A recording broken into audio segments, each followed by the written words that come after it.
I need to be creative again. And honestly, I know now for the rest of my life, besides other types of businesses I want to run, I will own salons and I will grow salons because that is what I'm most passionate about, because you get the creative, you get the build out, all those things. So, all right, sales job, you're doing great, but what starts happening as you start to, get a little more excited about thinking about a salon business again?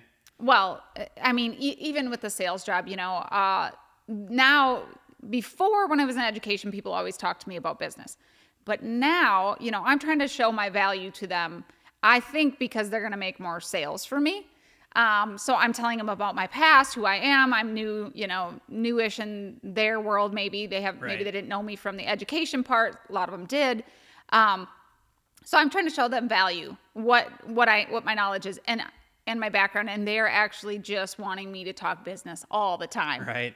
So they're showing me their break room. They're asking me how they deal with this stylist or what's the motto here. And I'm like, my gosh, that's all I'm doing. Right. It's like I work in a salon, as their manager or something, and so I'd get home and have these conversations with you again and be like, I just spent an hour, consulting about their business. So we got to figure out something. And plus I was missing the creative outlet a lot. I mean, even people wanted me to show them techniques and can you just do a haircut real quick? I'm like, no, I'm not here to do that. Right.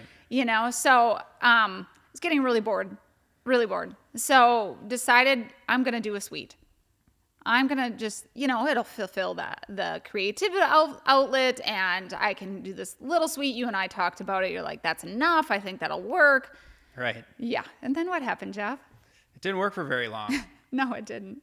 And again, I think we had a good plan. Yeah. And we took a suite, that little 10 by 12 box or whatever that thing was. It was immaculate. I've never seen a cooler looking suite in my life.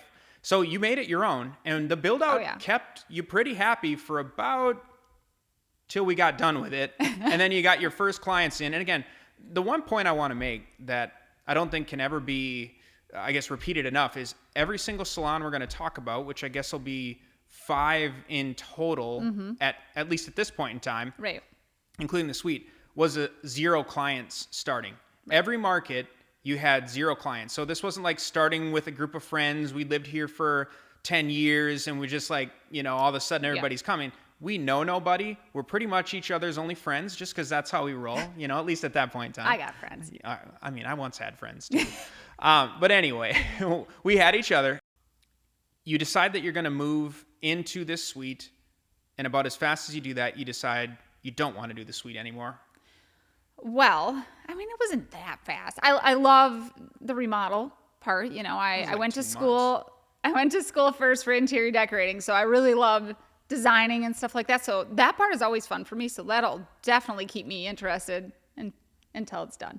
Right. But yeah, so that was my stipulation. I'm like, I think I can do a suite as long as I make it the coolest suite there is. So I have a candy bar. I have, just all these amenities that I feel like are a little bit different. And then I'm sitting in a room with my client. It's awkward for me. I've never done this. I'm down the hallway to the right, to the left, and then you'll find me and no one can find me. So that is just not my style. I got bored real quick with that as well. And then I'd come home and complain a lot about the suite. And you're like, no, you're going to do it. We just built this suite. I don't know if that was the case because besides the fact that you finally made me say, well, okay, I think we can make this work. Before you convinced me that, I said, this is not going to work for you. You are not wired like that. You will hate the fact that you're limited on the space and that you can't grow within that space. And then you're like, well, it'll work because of A, B, and C. So, we negotiated it out. But yeah, when I came around, then I was like, well, we just put all this money into it and it looks amazing. Right. Your clients don't seem to be complaining just yet. Although we found out later that when you actually start salon number 4, that they're like, oh, thank goodness, I'm so happy that you're in this space now instead of the suite. It was nice, but that was a common discussion, I guess, with the clients that you did have from the suite. All right, so in the suite, you finally decide to get out. Okay. What's next? I decided to get out like I'm in jail or something.